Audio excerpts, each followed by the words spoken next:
వైసీపీఎల్పీ meeting ప్రస్తుతం ముగిసింది. ప్రస్తుతం నేతలు మీడియాతో మాట్లాడుతున్నారు. లైవ్ ద్వారా చూద్దాం.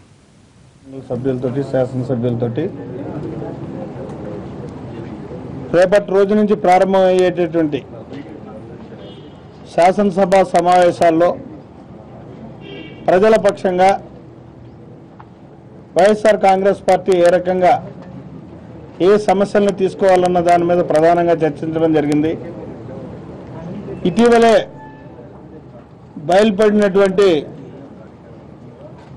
ఏదైతే తన మాన ప్రాణాలని అక్రమంగా దోసుకుంటూ అతి నీహబాహ్యంగా వ్యవహరిస్తున్నటువంటి ఈ కాల్మనీ సెక్స్ రాకెట్ అనేటటువంటి విషయంలో దాన్ని ప్రధానాంశంగా తీసుకుని రేపు అసెంబ్లీలో చర్చించాలని చెప్పేసి నిర్ణయం తీసుకోవడం జరిగింది. అదే రకంగా ఈనాడు నిరుద్యోగ సమస్య పెట్టడం ఒక పక్కనైతే మరొక పక్క ఉన్నటువంటి ఉద్యోగులకి అగమ్యగోచరంగా ఉన్నటువంటి పరిస్థితులు ఈ విఆర్ఎస్ కానీ అంగన్వాడీ వర్కర్స్ కానీ ప్రధానంగా ఆశా వర్కర్స్ కానీ వీళ్ళ జీవితాలు అగమ్యగోచరమైనటువంటి పరిస్థితుల్లో ఉన్నాయి. సుమారు 45 రోజులు బట్టి మరి విఆర్ఎస్ వాళ్ళ నిరసన వ్యక్తం చేస్తున్నటువంటి సందర్భం ఉద్యమం చేస్తుంటే దాన్ని ప్రభుత్వం కనీసం పట్టించుకున్నటువంటి పరిస్థితి ఉంది. వీటి మీద కూడా ప్రాధాన్యతాంశంగా తీసుకుని రేపు శాసనసభలో చర్చించాలని రెండో అంశంగాను, అదే రకంగా ఏదైతే ఈనాడు విపరీతంగా లిక్కర్ సిండికేట్ కల్తీ మద్యం తయారవుతుందో, అమాయకుల ప్రాణాలు కోల్పోతున్నటువంటి పరిస్థితి ఉందో, దీని మీద కూడా తీసుకోవడమే కాకుండా మా నాయకుడు మొన్ననే అనౌన్స్ చేసినటువంటి మద్యపాన నిషేధం అనే దాని మీద కూడా ఈ ప్రభుత్వాన్ని డిమాండ్ చేయదలుచుకున్నాం. అలాగే మరి మన్య ప్రాంతంలో అమాయక గిరిజనుల్ని మరి వాళ్ళ యొక్క మనుగడకే నష్టం వాటిల్లేటటువంటి పరిస్థితుల్లో ఉన్నటువంటి బాక్సైట్ విషయం మీద కూడా మొన్న మీ ఒక సమావేశం అక్కడ జరగడం జరిగింది. మేమంతా చూసారు చింతపల్లిలో. వాళ్ళ యొక్క మనోభావాలకు అద్దం పట్టే విధంగా ఏదైతే వాళ్ళ యొక్క జీవన సరళ మార్పు లేకుండా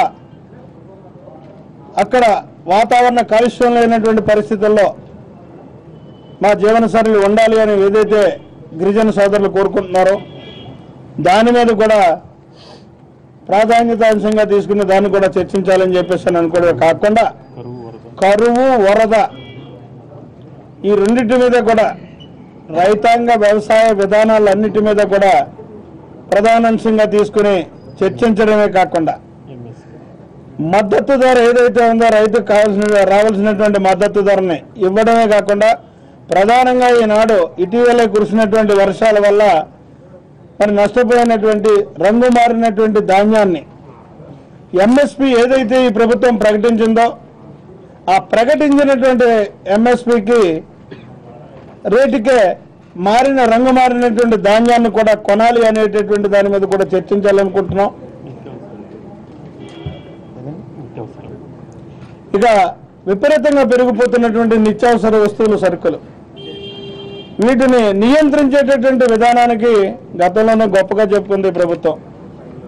మేము ధరల స్థిరీకరణ కోసం నిధిని ఏర్పాటు చేశామని చెప్పేసి నిధులైతే ఏర్పాటు చేయడం జరిగింది తప్పించి ఎక్కడ ఈ స్థిరీకరణ అన్నది జరిగినటువంటి పరిస్థితుల్లో ఈనాడు సామాన్య మానవుడు బరువు మోయలేనటువంటి బరువుతోటి నిత్యావసర వస్తువులు కొనుక్కోవాల్సినటువంటి పరిస్థితి వస్తుంది.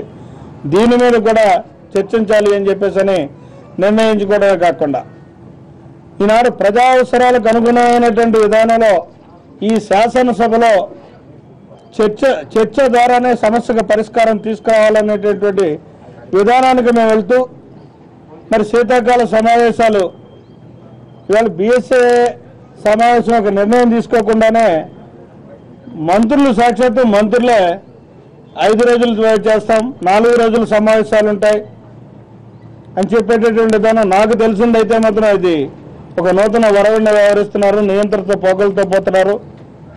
మరి సరి అయినటువంటి విధానం కాదు.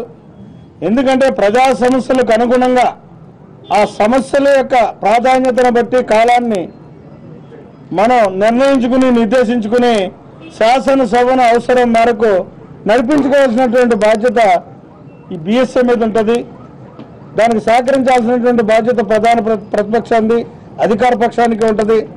ఆ రకంగా వ్యవహరించకుండానే ముందస్తుగానే మరి డేటు నోటిఫై చేయడమే కాకుండా ఇన్ని రోజులు మేము చేస్తామని చెప్పేసి బీఎస్ఏ జరగకుండానే నిర్ణయించడం అన్నది మాత్రం ఇది తప్పుడు విధానంగా భావిస్తున్నాం.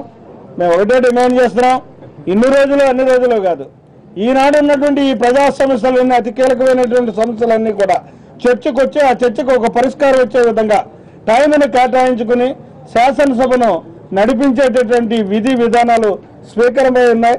దాన్ని కూడా గుర్తు చేస్తూ మరి ఆ రకమైనటువంటి విధానానికి అన్ని రకాలుగానే ప్రధాన ప్రతిపక్షంగా మేము సహకరిస్తాం. అధికార పక్షం కూడా సహకరించి ప్రజా సమస్యల పరిష్కారం చేయాలి అని చెప్పి డిమాండ్ చేస్తుంది వైఎస్ఆర్ కాంగ్రెస్ పార్టీ. నుంచి మీ దృష్టి మరల్చేందుకు ప్రభుత్వం ప్రయత్నాలు చేస్తుంది. అందులో భాగంగా సిపిని మళ్ళీ లీవ్ క్యాన్సిల్ కూడా చేశారు. నేను ఎలా చూడొచ్చు? ఇక్కడ ప్రజల్లోంచి వచ్చినటువంటి ఆందోళన కానీ ప్రతిపక్షంగా మేము చేసినటువంటి డిమాండ్స్ని కానీ దృష్టిలో పెట్టుకునే ఇక్కడ సిపి యొక్క లీవ్ను క్యాన్సిల్ చేసినటువంటి పరిస్థితి ఉందని మేము భావిస్తున్నాం తప్పించి ఇది ఎక్కడా కూడా తప్పించుకుని పారిపోవడానికి అవకాశం లేనటువంటి పరిస్థితి ఇది. వీళ్ళు ఒకవేళ శాసనసభలో తప్పించుకోవడానికి ప్రయత్నం చేసిన న్యాయ వ్యవస్థలు ఉన్నాయి, ప్రజా పోరాటాలు ఉంటాయి, ప్రజలు ఉంటారు. ప్రజలను పరిరక్షించుకోవాల్సినటువంటి బాధ్యత ప్రతిపక్షంగా మా మీద ఉంది.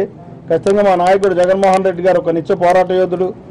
పోరాటం ద్వారా అయినా సరే ఇవాళ ఈ కాలమనీ అనేటటువంటి సెక్స్ రాకెట్ ద్వారా నష్టపోయినటువంటి వ్యక్తులు ఎవరైతే ఉన్నారో వాళ్ళని మాత్రం ఖచ్చితంగా పరిరక్షించడానికి వైఎస్ఆర్ కాంగ్రెస్ పార్టీ కంకణబద్ధత ఉంటుంది.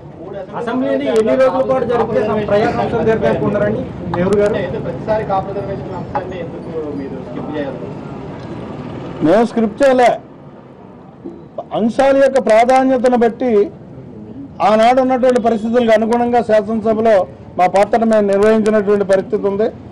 ఇవాళ కాలు దొక్కుంటున్నటువంటి పరిస్థితి చంద్రబాబు దగ్గరే కనిపిస్తుంది. ఈ కాపు రిజర్వేషన్ మీద ఖచ్చితంగా అవసరం అనుకుంటే దాని మీద కూడా చర్చించడానికి మేము ఎప్పుడూ సిద్ధంగానే ఉంటాం. డెఫినెట్గా వెళ్ళాలిగా. ఎన్ని రోజులు ఉండాలని మీ డిమాండ్ అండి అసెంబ్లీ? ఇక్కడ నేను ఇందాక చెప్పాను, ఇవాళ రోజులు చెప్పేటటువంటి నైతిక హక్కు నాకు లేదు. సమస్య